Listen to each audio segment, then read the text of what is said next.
So if you have run into the objection, I need to think about it, or I need to talk to my wife, or I need to talk to my husband, I'm going to give you guys the framework on how to absolutely demolish this objection and never have to worry about it again.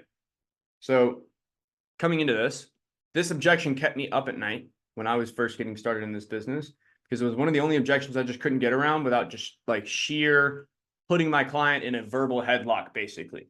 It was super awkward. Was a face-to-face agent.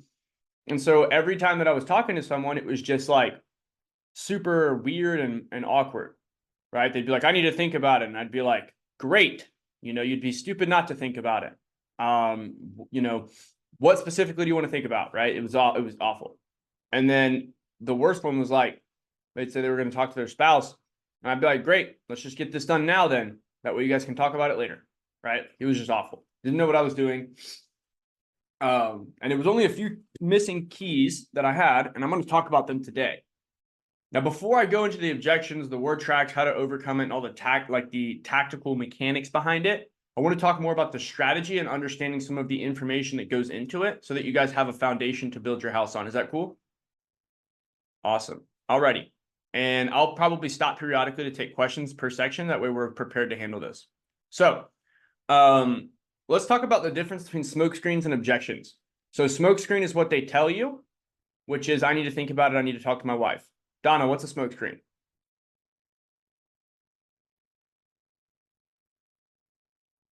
You're muted. Smoke screen is when they're just telling you something, but they're, pretty much, I'm trying to think how to put it. No, you're good. That's the definition right there. Smoke screen is what they tell you. That's it. This is what they, okay. Yep. Yeah, nobody ever comes out and says, like, I want to break up with you because, you're a lousy boyfriend, girlfriend, husband, wife. It's always, I want to break up with you because I need to work on myself, right? I have some things that I need to face, right? That's always the situation. Even with breakups, it's smoke screens. And so with looking at the smoke screen being what they tell you, the objection is the true root of the problem, right? The true root of the problem can be a few things. They're not able to financially commit. They don't understand the product, and they are uncertain about you or the company, or they just straight up don't have the money, right? Financially able to commit, not able to do that. Side note, obstacles are things that go throughout the call and are typically what create objections. These are basically speed bumps. So if you go over the speed bump earlier in the call, later on it becomes a big problem because we never actually flatten the speed bump out to have a nice smooth parking lot, right?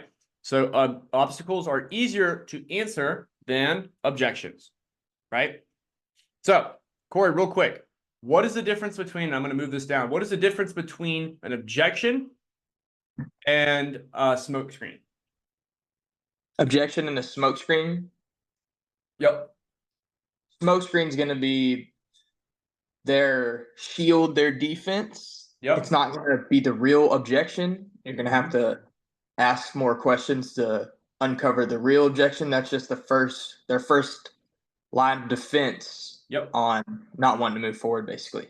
Okay.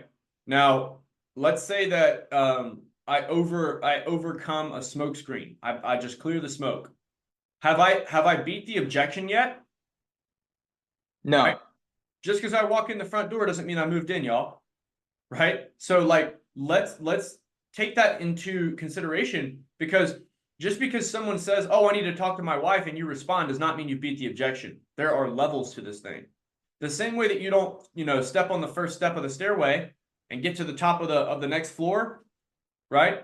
You got to go through a process. There's levels to this. So I'm going to break down these levels for you guys, talk about word tracks and everything, but I want to get this nailed down first.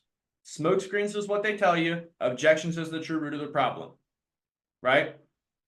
And so if you guys have ever seen our training about the blame onion, I'm not going to jump super into that. Those are the three objections that they'll give you. And typically it goes back to, these three things are the issue, right? Now, if you just give a terrible, dog poop presentation, then obviously it's not going to go anywhere. And that's just the problem altogether, right? Because I'm not going to buy a product that has a terrible presentation because I just don't understand the product and or the pricing or anything or any of how it works, right? And I'll definitely be uncertain about you. This is why we practice. So now that we've kind of talked a little bit about smoke screens and objections, do we have any questions before I jump into like for lack of a better term, the meat and potatoes of this training? No objections. Any smoke screens or questions? None. Awesome. So, talking to the spouse. Guys, I want you to write down these frameworks if you're taking notes on this, and if you're not, you should be, because this has consistently made me over 6 figures in sales for the last several years. And I'm a 23-year-old kid that never went to college and never had any formal sales training, right? My sales manager told me to call him if I needed him and stop answering my calls because I called him too much, which I don't blame him. I called him like literally like 20 times per sale. It was unhealthy for everyone. So to give you guys a clear understanding so you guys don't have to do things like that, right? We've got to understand the framework here. So clear the smoke. What does that mean? Clearing the smoke means I've got to completely disperse this smoke screen. Oh, I need to talk to my wife. He doesn't actually need to talk to his wife, right? So we just got to dispel that. Right? I'm gonna completely just remove that from the equation. Take the chess piece off the board. The way that you can do this, clearing the smoke that is by seeking to understand before seeking to be understood. Right? This is a great line that I got from Dale Carnegie. And basically the idea is that you want to listen before you try to get them to listen. Right? Super simple stuff. The reason we do that is because everybody's going to tell you what they want, how they want it, and when they want it. Very simple. Right? It's not rocket science. So whenever you are doing this, right, you have to listen for what the true issue is. And I'm going to talk about like caveats in just a second, one offers, right? Because there are some situations in which each of these do have an exception, and I'll talk about that in a minute. And I'll talk about how to approach that as well. But if there is a chance of a sale here, right? And this is just one big smoke screen, which most of the time it truly is. Here's what we're going to do. First, we're going to try to understand, which means that we don't want to push the prospect. We want to pull the prospect towards us so we can sit on the same side of the table and solve the problem. I want you to imagine you guys are in person together. And have you ever noticed, like, whenever you sit across from someone, having a conflict is just easier? Like, you don't ever negotiate with someone when you sit next to them. Have you ever done that? No. Right? Because you wouldn't do that. It would just be weird. I can't look at the person. You know, maybe we're holding hands under the table. It's just, this is a relationship type of deal. When we're sitting on the same side of the table, that means we are in alignment with solving problems, right? This is a body language thing that can be translated to sales using tonality and word tracks. And the way that we're going to do that is we're going to fight against the problem together, not over the problem. So, hey, I need to talk to my wife. Like, what do you need to talk to your wife about? Would be an example of sitting on the opposite side of the table, right? Now, shifting perspective here to sitting next to them, we're going to ask them a question like, what is it that you think that your wife wouldn't like about the program? And we use a curious tonality, right? And one of the ways that you can always think about like how to sound curious if you're in the paint, in the trenches, and you like are just like on your feet, just trying to make it happen. Just cock your head to the side and imagine a kid asking you a question about something super obvious, right? Like, huh, why is the sky blue? Right? Huh, what is it that you think your wife wouldn't like about the program? Right? We just want to be absolutely curious. Childlike curiosity is the tonality you should adopt in this scenario. And so when we're looking at this, they'll typically reveal the true objection here, and the smoke screen is already spread. We're done. We're good. Now, sometimes they'll say like, oh, I don't think she wouldn't like anything about it. Great. So what questions do you think she might have about the pricing of the program or how it works? Right, little grammar error there. But if the wife doesn't have anything she doesn't like about it, the only reason that they wouldn't move forward together as a unit is if she has questions about the program that are unanswered. Right? Is there any other reason that we wouldn't move forward? Like, let's think about this logically, guys. If she has no questions and there's nothing she doesn't like about the program, why would we not move forward? Can anybody give me one reason? Any reasons? Corey, I'm going to call on you. I see your face and you're shaking your head. Even make one up even. Anything. Tornado blew her house down. I don't know. Perfect. That's exactly why she needs life insurance, because that tornado could have gotten her instead, right? You see what I'm saying? Hey, we don't have the money. Perfect. Let's look at something lower. That way you do have the money. But somebody's paying this bill. It's either the insurance company or your wife. Would you rather Mutual of Omaha, or would you rather your wife, Donna, pay the $15,000, right? Well, I'd rather Mutual of Omaha pay. Exactly. So let's find one that fits in the budget. That's it, right? And so if the prospect says no questions, and there's no problems or issues, let's just go for the close again. At that point, they're not looking for anything else other than support. And oftentimes they'll just move forward here. Hey, Corey, look, man, I mean, if your wife doesn't have any questions about this, then, I mean, is there any reason why we wouldn't go ahead and at least see if you're even going to get approved? You guys see how simple that is and how it doesn't sound combative or angry, and there's no like head-to-head combat there. It's just extremely helpful. Does anybody have any questions on this before I jump into forging the commitment? This is clear in the smoke. Yeah, I got a quick question. Hit me up. So if they do insist that they want to discuss it with their wife, would Yeah. it be best to see if she's there, put them on speaker so you can talk to both of them together? Yeah, if they're around, let's get them right now. Okay. Right? Because typically what it is it's not truly like most people, and this is the caveat I'll give you guys before we jump into this. Most people don't actually talk to their spouse really about anything financial, if we're just being real. Like, let's just keep it a buck for a second, right? Most people just don't talk to their spouse about their finances, and most people don't know what's going on in their bank account, right? You can watch YouTube and go find out, like, how many subscriptions do you have? Some guy walks around with a microphone and then nobody even knows, right? That's why companies like Credit Karma and Rocket Finance or whatever are in business. Budgeting apps are in business now. They have subscriptions. You have to pay them to track your own money because people are so bad at it, right? This is crazy. I mean, guys, the world we live in is insane. But the good thing about it is we can use that to our advantage here, right? Because they usually don't really need to talk to their wife unless they're extremely traditional, right? Usually you'll find this to be in the South, like Texas, Alabama, South Carolina, North Carolina, Virginia, states like that. And typically what you'll find is that oftentimes they were a single income household. Husband worked, wife stayed home and took care of the kids. She keeps up with the house and with keeping their personal lives in order. And then he keeps up with just bringing money in. And that's kind of the way that they did it, just old school, right? And a lot of that is going away as the economy has transitioned to more of a double income household, right, in society. But because we're selling to people that were, growing up in different times, some of them were growing up in the 70s, some of them were growing up in the 80s, some of them on the late 60s, the 1960s. And so for those people, they have a different worldview, especially if they live in an area that's traditional, especially if that area also rewards the same types of behaviors. So if I'm living in a rural town in South Carolina, I might have a different worldview than if I'm living in downtown Los Angeles. Are you guys picking up what I'm putting down here? Are you guys seeing where the caveat could be?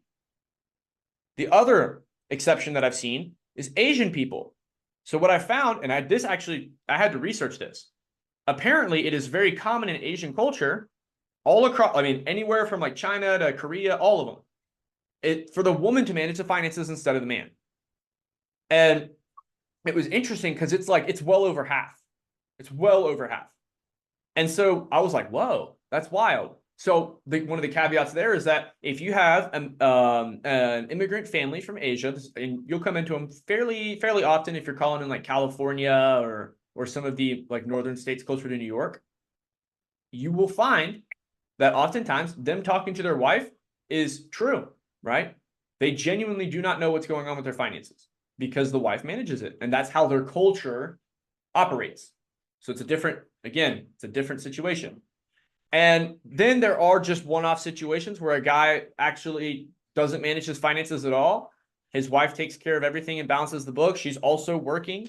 But because she's working and managing the books, he does have to defer to her on that situation and vice versa. So it doesn't just go husband to wife. It also goes wife to husband.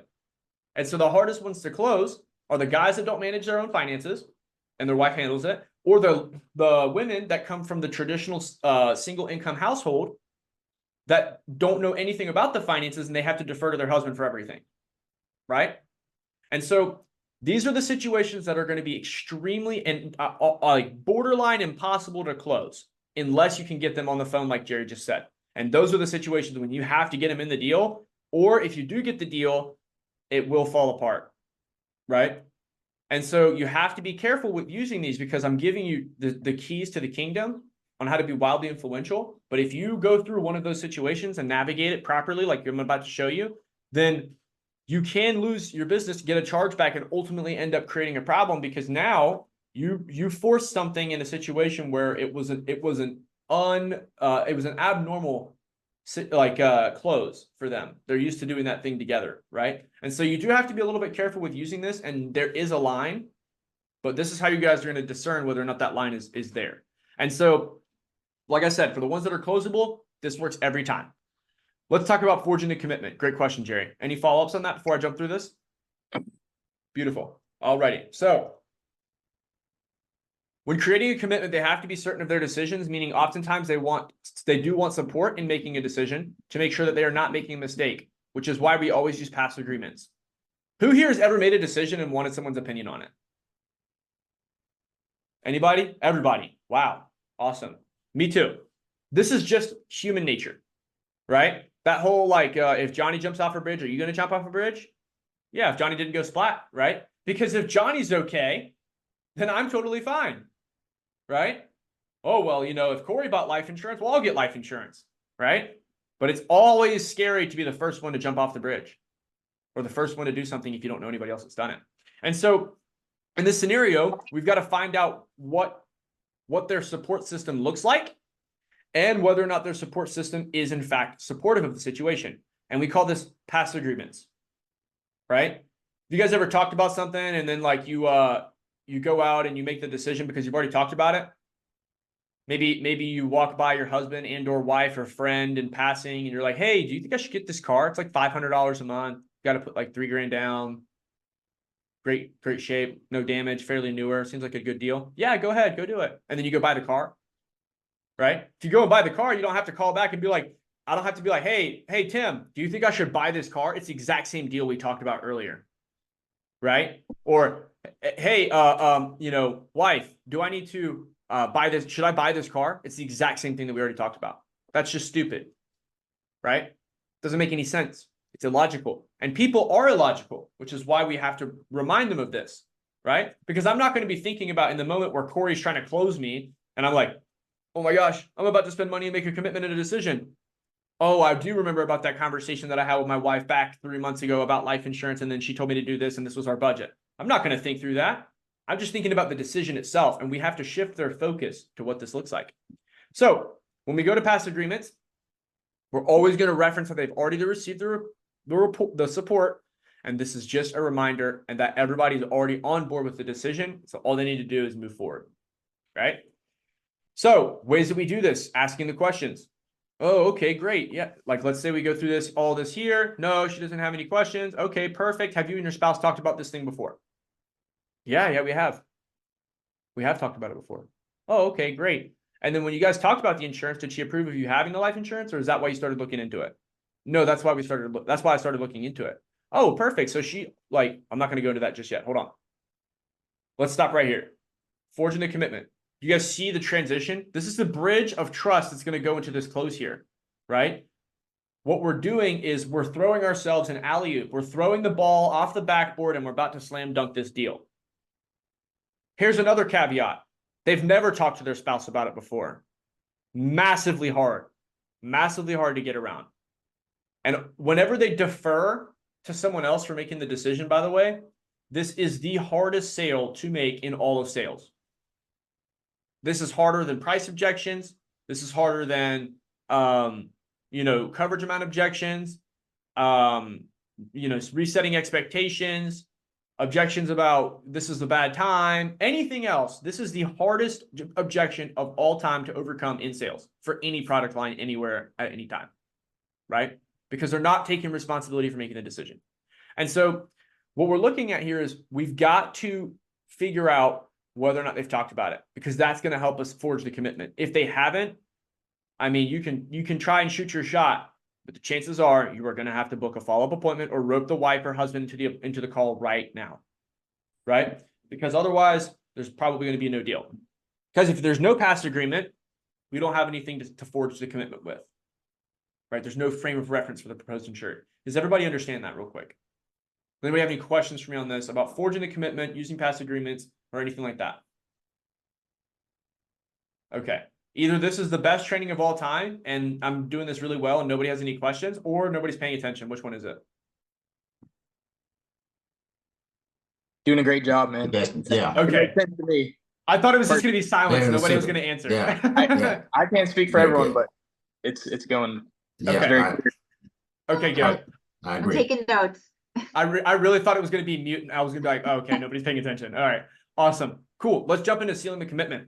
So let's say that we've cleared the smoke, knocked it out of the park. Now we've forged the commitment, right? They've already made the commitment. They just need to make the right commitment. Ooh, hello. Seal the commitment. Third step of the framework.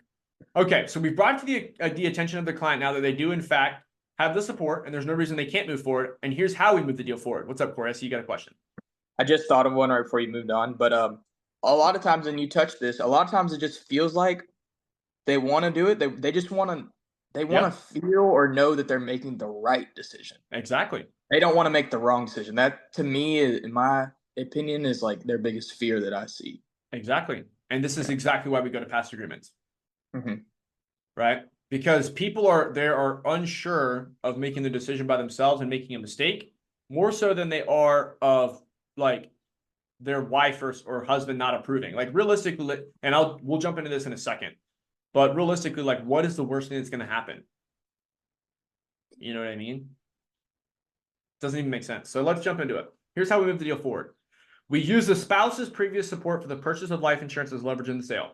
Exaggerate their fear and their decision, and that their decision is not going to, exaggerate their worst fear, which is that their decision is not rewarded by their significant other, right? Who here has made a stupid decision and had to go tell their spouse that they did it? It's all right if you don't want to raise your hand, but we've all done it. Except for Tim. Tim's not married yet, but when he's married, he will do it too. I promise. So sometimes for some people, they come home and they're like, baby, I got that raise at work. Look at the new Corvette I got in the drive. Oh my gosh. Right? Or sometimes it's, hey, baby, I didn't pay the tax bill for 3 years, but it's okay. I put it on a credit card. Right? Oh gosh. And sometimes it's just these other one-off crazy situations. These are ones I've heard from clients. So I'm giving y'all real. But those situations that come up are usually not met with approval from the spouse, right? Like, oh, great, you got a $5,000 a year raise, so you went and bought a $100,000 car. Awesome, great, right? No, that doesn't usually come out. It's usually like, what are you doing? Are you kidding me? Da-da-da-da-da. And so these people have made decisions like this oftentimes, and I'm using this by pulling from previous experiences that I've had with clients that told me this. So here's how we're going to exaggerate that that's going to happen again, which is that their spouse is going to be like, yo, what the hell is wrong with you? Okay. And so when I go through this word track here, and I'm going to give you guys all this training, I like to basically remind them of everything, right? Just go through one more reminder, which is like, hey, it sounds like your spouse is already giving you their support and approval and getting the life insurance. So it sounds like the biggest thing we need to do is find out if you're even eligible for life insurance, and we just got to pick the right plan. Now, Tim, if your wife comes home and says, Tim, are you serious? I cannot believe you were proactive in having an insurance company cut me a check for 40 grand. This is absurd. Let's cancel this right now. And she starts throwing pots and pans and you call me, I'll take all the heat. We'll cancel it on the spot. Or if either of you wants to make any changes to that policy in the first 30 days, that's also available for you as well. Does that make sense? What are they going to say? No, that does not make any sense. I do not understand what you just said. I just spoke in 3rd grade reading level, made it very simple, and I contrasted and exaggerated the situation that they're afraid of happening, and they're usually bawling laughing at this point because they're like, dude, there's no way my wife is going to start throwing pots and pans. There's no way my husband's going to start throwing pots and pans, right? There's no way they're going to drive off the road and crash the car because I made a commitment and didn't get charged, right? They're playing this to their head now. They're like, oh, this doesn't make any sense. And so at that point, they're like, no, my wife's not like that. My husband's not like that. Of course not. Exactly. So based on the 3 options that we've gone over here for you, Mr. Corey, which one do you think would be the best for you and your wife? Bam. Right? We just got to get them to commit. Because if they commit to the application, now we actually close them on the payment itself. But if you try to go for the payment and the application in the same close, you will get your ass handed to you. I promise you. Because if you're like, well, let's get it paid today, man, right? If you try to get them to pay right now in the same sentence that you're trying to get them to commit to the application, while you are closing, you will lose this if you're trying to overcome an objection. Let's take it slow, one date at a time. This is like, we're almost there, right? They've agreed to this. They've already agreed to the first date by staying on the phone with you. This is the second date. Third date's getting the payment. Yeah, let's just, I think the 15,000. Or a lot of times, the reason that they were uncertain about the plan is they'll come out and say it. You know what? Honestly, the part of the reason I wanted to talk to her is I just don't know if we can afford this. Corey, why didn't you tell me, man? Let's just look at a lower price. Let's just look at a lower plan to start, and we can add it in the future if we want. Does that sound fair? If that sounds unfair, guys, something is seriously wrong in this phone call. It's probably your tonality, or they're a wacko. Usually it's your tonality. So at this point, we've closed the deal. We're great. Nothing happens. Okay, let's do the contrast. Nothing happens. They don't want to buy it. Oh my gosh. So we've gone through a battle-tested, proven system to knock this out of the park. But they still object. This is where I'll throw a Hail Mary pass like Tom Brady in the Super Bowl, right? Right here, I'm going to throw this out and hope that something happens. Now, I will say, guys, please use these responsibly, because you don't want to be the guy that's like, she's like, no, I literally have a power of attorney. And you're like, well, what, well, let me tell you about this one time that somebody had a power of attorney. They didn't buy insurance. Like, let's be responsible, please. Right. Like, I have to disclose this, guys, because I've seen situations where I'll throw some word tracks out. And then all of a sudden I see somebody trying to beat up on somebody's grandma. So we got it. Please use this responsibly. Please use these ethically, but these will work for the deals that are on the line. Hail Mary. So tell the client of a time that someone went to talk to their wife and the situation did not work out. Cannot be BS. This has to be a real story. Okay? You can't just be like, well, I remember this one time where, yeah, this guy died and it was crazy. That's terrible. Nobody's going to believe that. It's not believable. So you have to have a real story or it won't work. If you do not have a real story, use one of your coworkers, use one of your mentors. But once you make your own stories, draw on stories of your own. Absolutely powerful. Stories sell. Facts tell. Stories sell. Right? Facts tell. Stories sell. So, I've personally had tons of prospects. It's in the hundreds at least that have either talked about or thought about getting life insurance, and they gave me the objection of thinking about it or talking to their spouse or some other garbage, and either passed away or was no longer eligible for a plan because they were in the hospital the next day, which is terrifying. And so the crazy part is, guys, is like, it is let me see, can you create some word check stories on a doc for reference? Yes, I can. Great question, Gino. That threw me off for a second. So that's the biggest thing, guys. Stories. Let's use those, because there's nothing that's more emotional when you can convey a point by just telling them about when something happened, especially if it's a past experience. Fiction is like interesting, but like history is crazy. History will really get someone sold. And so let the prospect that you're never going to know that you're never going to give up on them and ask for the order again. Example of the story in a Hail Mary. Corey, hey man, I totally understand. And in fact, I had a client who, back when I used to work at my old company before starting here at Insurance, somebody had come out from my company 2 years earlier. This was back when people still did things coming out to the house. Do you remember the old days when people would come out to the house? Yeah, I remember the old days. Yeah, exactly. And so the thing that's wild is that whenever they came out, the guy just wanted to think about it, right? Totally normal. Nothing unusual with that. It's a big decision. But I came back out almost 2 years later, and the thing that was crazy about it, gosh, Corey, the guy wouldn't even talk to me. I thought maybe it was because I was a funny looking guy, younger, wearing a suit in the middle of nowhere in the middle of summer in North Carolina, sweating up a storm. But what actually was the case is that he's told me, I found out from his wife later that he couldn't talk about it because he'd just been diagnosed with a terminal illness. And he had less than 6 months left to live. He didn't drink alcohol. He didn't do drugs. He didn't smoke or anything. He went to the gym 5-6 days a week and drank a gallon of water and ate 3 square meals a day that were healthy. No junk food. Didn't even work near a power plant or anything. Just got terminal cancer out of nowhere. Because sometimes life isn't fair. And so the reason I say this is because, Corey, I don't want you to be the guy that somebody calls in 2 years that has terminal cancer. Because I see it happen every day. I'm not going to give up on you here with this. So why don't we just go ahead and at least see if we can get you approved, and then we can find a date that works for you on making that first payment. Does that sound fair? Right? At this point, if they tell you no, book the appointment. That's the Hail Mary. And the Hail Mary works. And you got to lower your tone, and you have to pause and sound emotional. This cannot be fake. This is why the story has to be real. Because that lady's wife, not the lady's wife, that guy's wife cried on my shoulder, and the tears soaked through my shirt. And I left that house with a soaked shirt from a lady's tears whose husband couldn't get life insurance. And she was going to lose everything because of it. Because they wanted to think about it.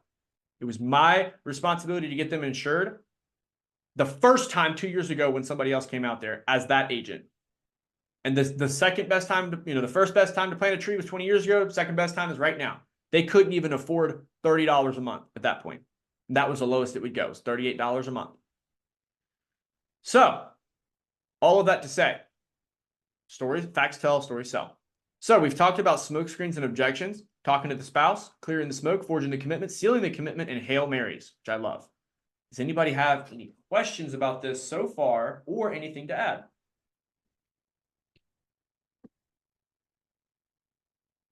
Good. That's really good right there. Awesome. I like it. Appreciate it. Michelle's talking to a prospect with a dog. Awesome. Any questions about this? Any thoughts, concerns, opportunities, flim-flams, or other? If not, if no objections, I will proceed. Julian, So- do you normally get this more so from the men than the women on the calls? I don't know. I mean, pretty much everybody, like, if you don't give a rock star presentation, you'll get it. I think about it pretty much almost every time. Either that or some like random objection, like shopping around or something. If you don't give a rock star presentation, if you do give rock star presentations, right? You go through the script, you nail all your points down, you cover you block the objections of like agents versus brokers, term versus whole life. You set their expectations all properly. It's probably pretty 50-50, I'd say, man. It's something that you'll get. These are the two most common objections. I do know that, but yeah, I mean, I don't know. I wouldn't say that it leans more towards one or the other. It's a pretty common objection from both sides. Gotcha. Okay. Yeah, great question. So let's talk about thinking about it, right? Let's talk about thinking about it. So this one, I call it the Trojan horse close. So I'll get more on that later. So clearing the smoke, same base framework. What? That's right. Most objections are the exact same thing. We just got to clear the smoke almost every time. And so the way that I like to go about clearing the smoke with thinking about it is to remove sales pressure. Anybody ever like felt sales pressure? Used car guy cornering you in the office. Timeshares? Y'all, hey-o. Y'all ever been to timeshares? Y'all know what that's about. Crazy situations. Security systems can be pretty intense too, right? They start talking about what's going on in the neighborhood. They refuse to leave the house, right? Those are always fun. So those are some of the situations that you might see high sales pressure, but sometimes the prospect feels like there's high sales pressure, even if there's not. Why? Because oftentimes people don't want to make decisions because it requires brain power and effort. And so for the people that do not like making decisions, if they feel like they have to make a decision at all, they immediately feel sales pressure. Not because you're pressuring them, but because they feel pressure from themselves. Now, that is a great example of people who are like anxious in life, right? And it doesn't mean they have to have like medications or anything at all, but like if you've ever like been anxious, even yourself about making a decision, like, oh gosh, what if I make the wrong decision, right? Oh shit, like What if I get this car and it breaks down and that car doesn't, and it's the same car, right? It's these stupid little decisions that everyone freaks out about and we all get anxious about sometimes. And so like we have to think about it. While to us, it's only $50 a month, to them, it's actually like 15, 20 grand to their kids. Mhm. And so their thought is not, I'm spending $50 a month. Their thought is, oh shit, what if they don't pay out? What if I put the wrong beneficiary? Oh my gosh, right? What if I can't change anything? What if I get the insurance and then I want to add to it and I can't? Which is why we ask for the questions. This is why we seek to understand before seeking to be understood. So we go back to the same framework. We don't push the prospect, we pull the prospect towards them so we can sit on the same side of the table and solve the problem as a team. We do not fight over the problem, we fight against the problem together. The difference is we are not going head to head, we're going hand in hand. Does anybody have any questions so far about the beginning of this framework? It is the same one as last time, but does anybody have any questions about this? No, awesome. So instead of going through and asking them like what their spouse may not like about the program, the way that we're going to, clear the smoke and relieve the sales pressure is by asking when they'd like us to call them back in the next day or two. Example. Yeah, I need to think about it. Sure, Corey, I can call you back. What do you think you need? Maybe like a day or two to think about it? Yeah, that's fine. Just call me back call me back tomorrow, right? That's what they'll usually say. At this point, I didn't put this whole script here because it's just like not worth, this was just too much. And I'll give you guys the script separately. But you want to set the appointment using close-ended questions with 2-option framework, right? What does that mean? Hey, do you want to do this day or that day? Example in practice, Tuesday or Wednesday? This time of day or that time of day? Example, morning or afternoon, right? This time or that time? Example, 4 o'clock or 6 o'clock, right? And so when we do that, we're narrowing down the decision-making process for them. And the reason that we use closed-ended questions with 2 options is to prevent them from having to think. Because it's easy to flip a coin. It's either heads or tails. But what is not easy to do is think about how to make the quarter to begin with so that you can start flipping for heads or tails. We don't want to create that level of complexity for the decision-making process here. Let's just flip the coin for them. Hey, which one do you want? Heads or tails? Heads or tails? Heads or tails, right? We don't want to go all the way back to creating some like complex decision-making process for them. Let's make it easy. Let's make it easy for them to say yes and easy for them to buy. Do we have any questions on 2-option framework, clearing the smoke, or how we're approaching this currently with Think About It before I jump into the Trojan horse? It's just a closed-ended question because we want them to make a decision. Correct. We use closed-ended questions to get them to make decisions. We use open-ended questions to get them to congratulations, Corey, on getting an application approved while we were in the call. Monster. Let's jump into it. So, Trojan horse. Okay. I'm super big into Greek mythology and Greek history. For those of you who don't know, I've got a tattoo sleeve. This is Atlas from Greek mythology.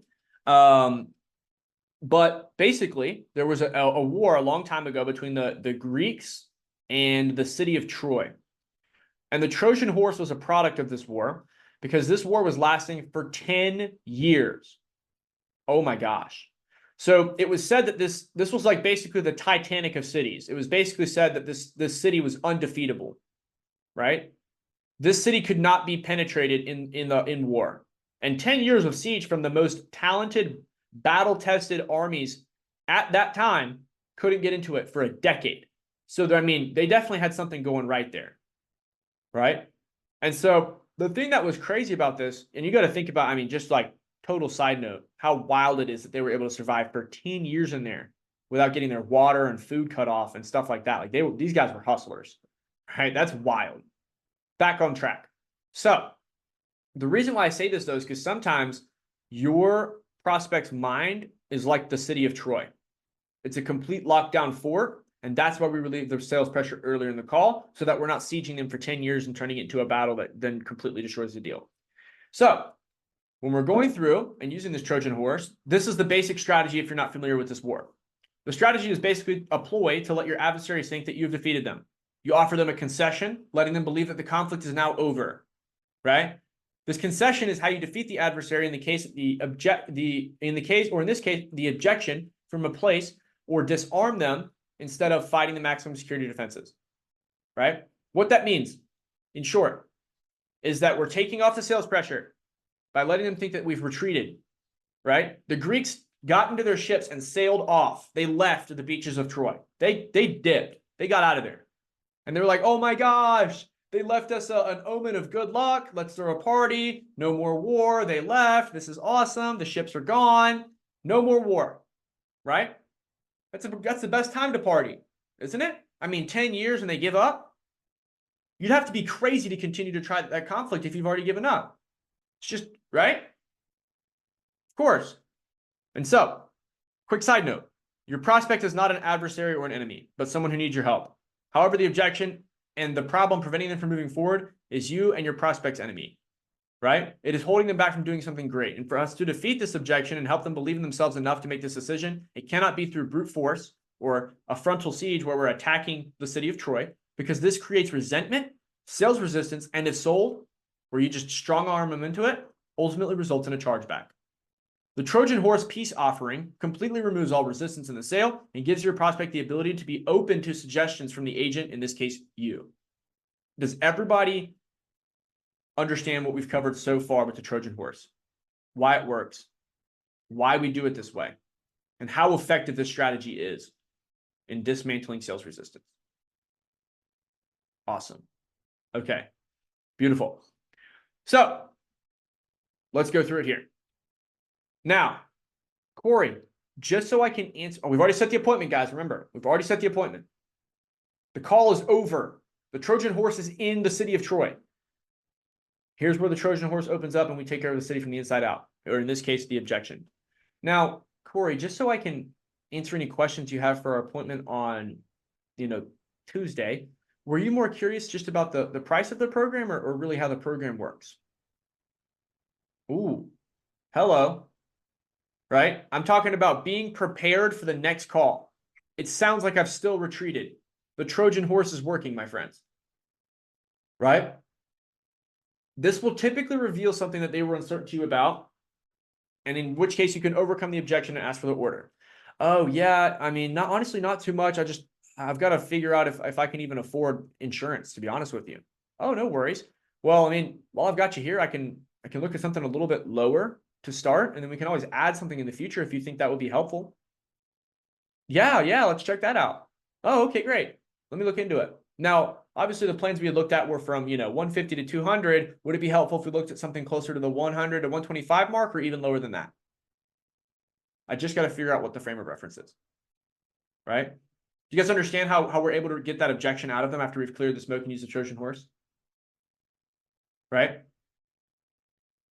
Okay, I got no questions. I have no questions about the pricing of the program or how the program works. What? So why are we not moving forward? That's the question, isn't it? If you have no questions and no objections, why would you not purchase the insurance now? Any reasons? There's no reason.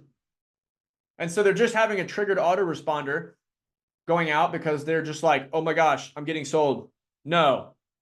Right? There's no logic in this. There's no rhyme or reason. So no, I don't have any questions.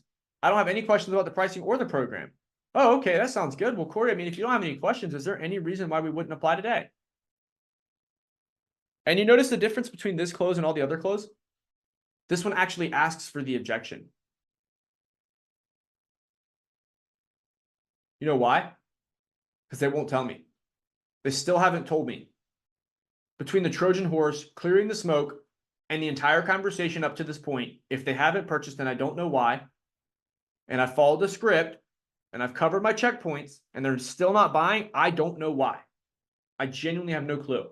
And so what I have to do is ask for the objection directly. Is there any reason why we shouldn't apply today? Any reason why we wouldn't do it now? Is this making sense? Are we on this? Cool. Is that a question, Derek, or like a, that made sense? Okay, awesome. At this point, you await the true objection and then ask for the order again. Okay, so far, thinking about it. Clear the smoke. Trojan horse. This is one of my favorite guys. I love the Trojan horse. This is probably my, peace, love, and balloons. This is probably my favorite objection overcome, just because it's so tactical, right? So strategical. It requires a higher level of operation than some grunt in the field that just says, what do you need to think about with holding, Miss Jones at pen point, right? Doesn't make any sense. So let's jump through this. Hail Mary. They still tell you that there's no reason they wouldn't apply today, but they won't move forward. Totally understand, Corey. Now, I had a client just in the same situation like this. And I'm going to go through the exact same story that I told you guys earlier. That's my story. That happened to me. Everybody has their own stories. If you don't have one, borrow, right? You pull one from your upline manager, pull one from your mentor, pull one from your coworker. Google it if you have to. I saw this video on YouTube the other day, right? Whatever you have to do to tell the story, make it happen. This is the Hail Mary. And if they don't buy at this point, you book the appointment. Because at this point, we've gone through layers. Do you guys see what I meant when I talked about it earlier in the call? There's layers to the objection. Because we've got to understand the objection before we can even overcome it. Most people try to do one-line zingers. Donna, what do you need to think about? I just need to think about it. Great, let's get it done right now. That's most people. But we use layers. Why do we use layers? Because it actually dismantles, breaks, and restructures the belief that they're holding currently. Because the only reason they're not moving forward is because they hold a belief, right? And breaking beliefs is the hardest thing to do, but it's also the most valuable thing to do that pays the most. Because when you can beat objections out, if everybody else is turning around and I need to think about it and I need to talk to my spouse and you're beating it out, you are not only better than like 90% of agents, you are now in the top 1% of insurance agents. Because the 8% that survive, most of them are just surviving. The top 1% are the ones making real cash, and those are the cats that can actually overcome the objection, not just follow a script and get more leads. Are y'all with me right now? Does this make sense? You have to be dynamic. That's why we use layers on the objections. You have to follow this framework like clockwork. Because if thinking about it is just a high pressure sales tactic response, like what do you need to think about? Or you don't need to talk to your wife. Or don't you wear the pants in the house? That's a shit show. Like, I can't even tell you how much of a shit show that is. I've seen people try this, y'all. Yeah. Hey, man, you don't wear the pants in your house? That's going nowhere. Fast, y'all. Let me tell you. Fast. So, if you don't want to be broke and you want to make a lot of money, use these. Anybody have any questions about the Trojan horse? How it works, why we use it? Anybody want a few bonuses before we wrap up here for the day? Yes. Beautiful. Alrighty. So we're going to cover these last few bonuses. We're going to talk about the heart of objection overcomes. This is the triple A's. Anybody seen this in the training? Triple A's? Awesome. Whenever I talk about closing, a lot of times you'll hear me reference it as being in the paint. This is a basketball reference. It means you're right under the basket. Okay? So every sentence, whenever you're in the paint or closing should end with a question. Corey, what should every sentence end with? Question. Close-ended or open-ended? In the paint, it's going to be close-ended. Close-ended for getting decisions, open-ended for asking for information. So you can understand, right? So if your prospects start asking a ton of questions, you guys know how like whenever we present pricing, we're like, let me know when you got it down. The reason we do that is because that's basically we're asking them for a confirmation, which means that we're still asking a question, even though it is a declarative statement. But the assertiveness prompts them to say something, and it still makes sense in that scenario, right? And so at that point, whenever they tell us that they got it down, we still have control of the conversation because we have told them to confirm something for us. The problem is when you start answering questions with no questions at the end of it. So like, how much is the 20,000? 185. And then you don't say anything. Where do we go from there? The prospect doesn't know where to go because you're the one who's supposed to be leading this conversation. So let's talk about it.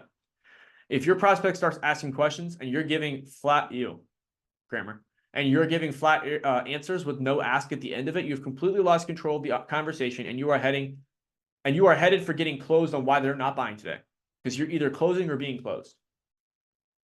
Correct? So this is one of the most uncomfortable and controversial portions of the call and must be handled with finesse and tact, which is why my tonality is never aggressive, but instead is a caring and relaxed tone when I'm going through this framework, which is agree, answer, and ask in the paint. Does anybody have any questions about that? No. Beautiful. Last thing, P.S. Nobody wants to shop for life insurance more than once. Do your job right the first time and they never will. Either you're getting closed by the prospect or you're closing them, and in only one of those scenarios does everybody get paid. Use the approval as leverage because they're thinking about making a decision that they don't yet have access to as an option. That's like talking about or thinking about buying a house with a mortgage with a 0 credit score and no cash. Nobody can pull either of those feats off. Do we have any questions about this?